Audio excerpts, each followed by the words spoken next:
Today's Bible reading is taken from book of Jeremiah chapter 11 verses 18 to 20 and today's gospel according to John chapter 7 verses 40 to 53. Jeremiah chapter 11 verses 18 to 20.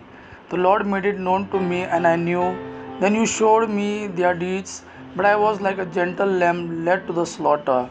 I did not know it was against me they devised schemes saying, let us destroy the tree with its fruit, let us cut him off from the land of the living, that his name be remembered no more. But O Lord of hosts, who judges righteously, who tests the heart and the mind, let me see your vengeance upon them, for to you have I committed my cause. Today's Gospel according to John chapter 7 verses 40 to 53.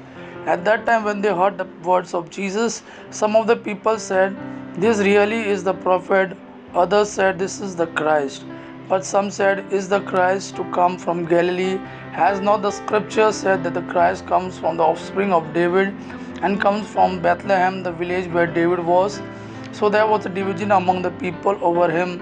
Some of them wanted to arrest him, but no one laid hands on him. The officer then came to the chief priests and the Pharisees, who said to them, why did you not bring him?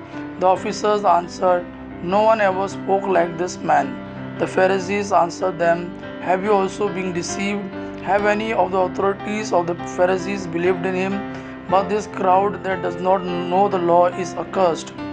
Nicodemus, who had gone to him before, and who was one of them, said to them, does our law judge a man without first giving him a hearing and learning what he does? They replied, are you from Galilee too? Search and see that no prophet arises from Galilee. They went each to his own house. Gospel of our Lord Jesus Christ. Praise O Lord Jesus Christ. May God our Father and His Son Jesus fill you with His mercy, peace and love. Amen.